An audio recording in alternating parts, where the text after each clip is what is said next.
Hello everyone, ইনাকশিদাত্তা blog ফ্যামিলির আরও একটি নতুন ব্লগে তোমাদের সবাইকে ওয়েলকাম। তো তোমরা সবাই কেমন আছো? নিশ্চয়ই খুব ভালো আছো, আর আমরাও কিন্তু খুবই ভালো আছি। তো আজকে আরও একটা নতুন দিন আর আরও একটা নতুন ভিডিও।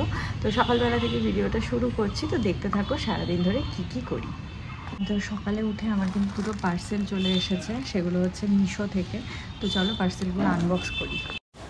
তো এই যে দেখো, এখানে কিন্তু পার্সেলটা ওপেন করেছি। তো এখানে আমি একটা ট্যাঙ্ক টপ অর্ডার করেছিলাম। তো এটা ওই শার্টের নিচে পরার জন্য, এখন সবাই পরে না শার্ট, ট্যাঙ্ক টপ তার উপরে শার্ট দিয়ে, তো ওরকমভাবে পরার জন্য কিনেছিলাম, মিশো থেকে কিনেছিলাম। তবে কোয়ালিটিটা না খুব ভালো আসেনি, মোটামুটি একটা কোয়ালিটি এসেছে। ভাবছি এটা চেঞ্জ করবো, আর ভাবছি যে থাক, মানে অর্ডার যখন করেছি থাক, এটা আমি ব্লাউজ হিসাবে ওটাকে পরতে পারবো, কারণ এরকম স্লিভলেস ব্লাউজ হিসাবেও কিন্তু এই ছোটো ছোটো ট্যাঙ্ক টপগুলো বেশ পরা যায়।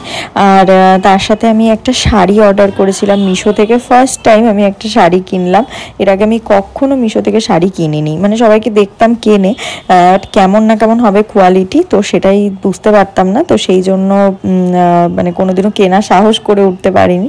তো এবার ভাবলাম যে না, কিনে দেখি, যদি ভালো না হয় তাহলে এক্সচেঞ্জ করে নেব, রিটার্ন করে দেবো এরকম ভেবে। তো কিনলাম শাড়িটা। তো চলো খুলে দেখি শাড়িটা কীরকম এসেছে। তো খুব একটা খারাপ আসেনি জানো তো, শাড়িটা বেশ ভালোই এসেছে। তো এরপরে ভাবছি আমি আরও কয়েকটা শাড়ি আমি কিনবো মিশো থেকে, কারণ অনেক অনেক শাড়ি আছে মিশোতে যেগুলো আমার বেশ ভালো লাগে, আর যেগুলো মানে অন্যান্য জায়গায় অনেক বেশি দাম, মিশোতে বেশ প্রাইসটাও ঠিকঠাক। তো যেহেতু আমি অনেক get ready with me video shoot করি, তো সেই জন্য আমার এরকম শাড়ি না লাগে।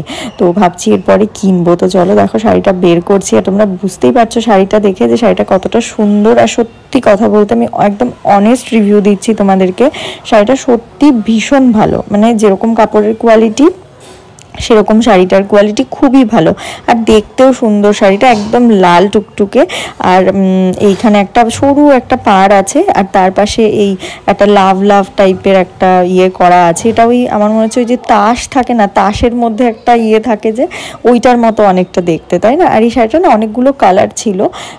তো একটা ব্লু হোয়াইট ছিল, আর একটা মনে হয় রেড হোয়াইট অনেক কিছু ছিল। তো আমি স্পেশালি এরকম একটা ট্যাঙ্ক টপ দিয়ে এই ব্লাউজটাকে ক্যারি করব বলে আমি এই রেড আর ব্ল্যাকের কম্বিনেশনটা কিনেছি, জানো তো। আর এই লাল কালোর কম্বিনেশন আমার দারুণ লাগে, আর সেরকম আমার লাল কালোর কম্বিনেশনে কোনো শাড়ি নেই, তো সেই জন্য এইটা কিনেছি। তো কেমন হয়েছে আমাকে অবশ্যই জানিও, আমার তো ভীষণ পছন্দ হয়েছে শাড়িটা। আর হ্যাঁ, আমি তো ডেসক্রিপশন বক্সে লিঙ্কটা দিয়ে দেবো, তোমরা যদি চাও তোমরা ওখান থেকে গিয়ে কিনতে পারো। চোখ বন্ধ করো, চোখ বন্ধ করো। এই নাও, কি এটা? খুলে দেখো কি এটা। বসো না।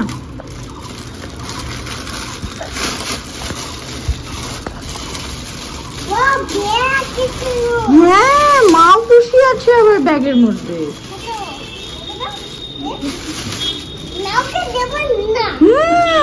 তোমার পছন্দ হয়েছে মিতি? ভালো হয়েছে, ভালো হয়েছে। এটা কি কালার বলো তো? Pink colour. দেখো দেখো, খুলে দেখো। হ্যাঁ, বাটারফ্লাইও আছে ব্যাগের মধ্যে।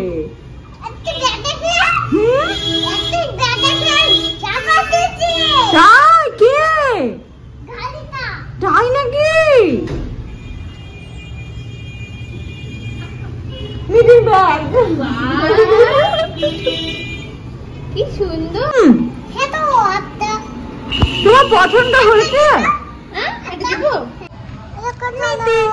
মিতি, এটা একটু হাই করো।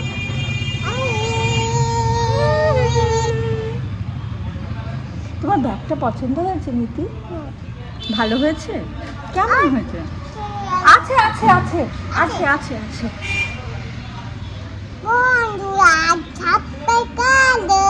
কি করবে? সাবস্ক্রাইব করো। উরি বাবা, আর কি করবে? সাবস্ক্রাইব করো বন্ধুরা। আর শাড়ির পার্সেলটা ওপেন করতে করতে আমি মিঠির জন্য একটা ব্যাগ অর্ডার করেছিলাম, তো সেটাও তখনই আসে। তো আমি তাড়াতাড়ি করে মানে কোনো মতে ব্যাগটা খুলে আমি মামাবাড়িতে আসলাম ওকে দিতে। তো তো দেখলেই তোমরা।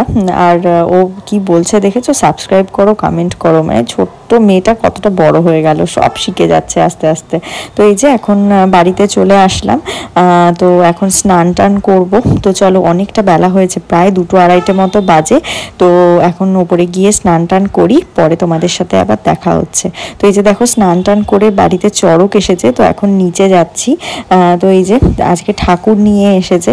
তো সকাল থেকে ওরা আমাদের পাড়ার ভেতরেই ছিল, কিন্তু কখন আসবে এটাই আমি বুঝতে পারছিলাম না। তো ভালো হয়েছে স্নান করার পরে এসেছে। তো চলো, আমি এখন আর কথা বলছি না, ওরা পুজো করবে, আমিও দেখি, তোমাদেরকেও দেখাই পুজোটা।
তো এই যে চড়ক ঠাকুর এসেছিল বাড়িতে, তো পুজো দিলাম। আসলে আজকে না খুব ভালো লাগছে, জানো তো, এত ভালোবাসি পুজোটাকে। কিন্তু ওরা এমন একটা সময় আসে, সকাল সকাল আসে, আর তখন তো আর স্নান করা থাকে না, ওই জন্য ঠাকুরটা ছুঁতেও পারি না, ধরতেও পারি না, যেহেতু বাসি জামা কাপড় থাকে। কিন্তু আজকে মানে সকাল থেকে আমি ভাবছিলাম যে এমন টাইমে আসুক যাতে আমি পুজোটা দিতে পারি অন্তত।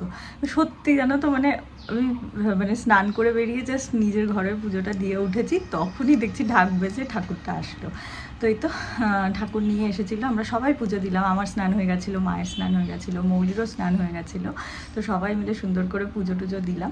আমি ভিডিও করেছি, তোমাদের সাথে শেয়ার করব অবশ্যই। আর তারপরে ওরা এখনই তো ঠাকুর নিয়ে গেল, মামা বাড়িতেও গেছিলো। তো চলো এখন লাঞ্চ করি, খুব আনন্দ হচ্ছে আজকে আমার পুজোটা দিয়ে। তো চলো এখন লাঞ্চ টাঞ্চ করি, পরে আবার দেখা হচ্ছে। তো এখানেই যে দুপুরে লাঞ্চ নিয়েছি, ডাল, মাছের ঝোল, পটল পোস্ত, তার সাথে স্যালাড। তো তারপর চলো তাড়াতাড়ি লাঞ্চটা করে নিই, তারপরে কথা বলছি। তো এই যে খাওয়া দাওয়া করে একটু ছাদে এসেছিলাম। আজকে আর ঘুমোইনি, মানে শুইও নি আজকে, এমনি ছাদে আসলাম। ভাবলাম যে একটু ছাদ দিয়ে একটু ঘুরে টুরে যাই। তো এই যে ছাদে এখন ঘোরাঘুরি করছি, অনেক দিন পর বিকেলবেলা ছাদে আসলাম, জানো তো। বিকেলবেলা করে এখন আর ছাদে আসাই হয় না, খেতে খেতে দেরি হয়ে যায়, দিয়ে আর ছাদে আসা হয় না। তো ওই যে আজকে আসলাম। আজকে ওয়েদারটা খুব সুন্দর, কি সুন্দর হাওয়া দিচ্ছে, দারুণ আজকে ওয়েদারটা। এত সুন্দর ওয়েদারটা, মানে ছাদে এসে পুরো সেই লাগছে, এত সুন্দর হাওয়া। মেঘ করে আছে, মনে হয় বৃষ্টি হবে। কালকে শুনলাম আমাদের বালুরঘাটের আশেপাশে অনেক জায়গায় বৃষ্টি হয়েছে, কিন্তু আমাদের এখানে বৃষ্টি হয়নি এখনো অবধি একদিনও। তো দেখা যাক, বৃষ্টি হবে মনে হচ্ছে, ওয়েদারটা একদম ওই রকম। তো এই যে বিকেলবেলা মা আর আমি রেডি হয়ে এখন বেরিয়ে পড়লাম। এখন আমরা যাচ্ছি দুজনে মিলে পয়লা বৈশাখের বাজার করতে। তো 2-3 দিন থেকে ভাবছি যাব, কিন্তু সেই হতে হতে আর যাওয়া হচ্ছে না। তো আজকে মা বলেছে আজকে আমি যাবই পয়লা বৈশাখের বাজার করতে, কারণ আজকে যদি না যাই এরপরে সব শাড়ি বাছাই পড়ে যাবে। তো সেই জন্য এসেছি পয়লা বৈশাখের বাজার করতে। আর দেখো, এই দোকানে পুরো মানে শাড়ি ঢেলে দিয়েছে। আর আমরা বালুরঘাটে শ্রীদুর্গা যে বস্ত্রালয় আছে সেখান থেকে আমরা শাড়ি টাড়িগুলো কিনি। আমি প্রচুর শাড়ি কিনি ওই কাকুর দোকান থেকে। তো তোমরা যদি চাও তোমরা অবশ্যই কিন্তু কাকুর দোকানে এসে শাড়ি কিনতে পারো, কারণ ভীষণ ভালো ভালো শাড়ি, চুড়িদারের পিস সমস্ত কিছু কিন্তু পাওয়া যায় এখানে। তো তোমরা অবশ্যই যারা বালুরঘাটের মধ্যে থাকো বা আশেপাশে থাকো অবশ্যই কাকুর দোকানে এসে শাড়ি কিনতে পারো। তো খুব ভালো ভালো শাড়ি পাওয়া যায় জানো তো, মানে কম বাজেটের মধ্যে ভীষণ ভালো ভালো শাড়ি পাওয়া যায়। আমরা তো সবসময় এখান থেকেই শাড়ি কিনি, তোমরা দেখে থাকবে। পুজো বলো, পয়লা বৈশাখ বলো, মানে আমাদের এখান থেকে বাজারই করতে হয়। আমার শ্বশুরবাড়ির সবাইও এখান থেকেই বাজার করে। তো যাই হোক, পয়লা বৈশাখের বাজার হয়ে গেছে আর আমাদের এখানে তো পুরো সেল লেগে গেছে। মানে কালীবাড়ির গলির বাইরের রাস্তা পুরো চারিদিকে মানে বাসনপত্র, জামা কাপড়, শাড়ি, ব্লাউজ সমস্ত কিছু সেল চলছে, সমস্ত কিছু। তো এই যে এই কৌটোর দোকানটাতে মা দাঁড়ালো একটু দেখার জন্য যে এখানে কি কি আছে। তো এই যে দেখো চারিদিক দিয়ে সেল। আর এখানে দেখো এই যে ব্লাউজ আছে, ব্লাউজও সেল দিচ্ছে। তো খুব একটা ভালো ছিল না ব্লাউজগুলো, সেই জন্য নিলাম না। দেখলাম যে কোনোটা যদি পরা যায় কোনো শাড়ির সাথে। আমি আসলে ওই কলমকারি টাইপের প্রিন্টগুলো খুঁজছিলাম কিন্তু পেলাম না। তো যাই হোক, চলো বাজার হয়ে গেছে, এখন টোটো নিয়ে আমি আর মা বেরিয়ে পড়লাম। তো এই যে থানা মোড়ের এখানে এসে একটু দাঁড়ালাম, এখান থেকে ফল নেব। তো মা এখান থেকে ফল নেবে বললো, তো সেই জন্য দাঁড়িয়েছি এখানে ফল নিতে। আর এখন গরমের দিন, এখন এরকম ফলটাই বেশি বেশি করে খেতে হবে, তাই না বলো? তো চলো, এই যে বাড়ি চলে এসেছি, বাড়িতে এসে রাতে ডিনার করছি এখন। তো আজকের ভিডিওটা এখানেই শেষ করছি, সবাই ভালো থেকো, টাটা।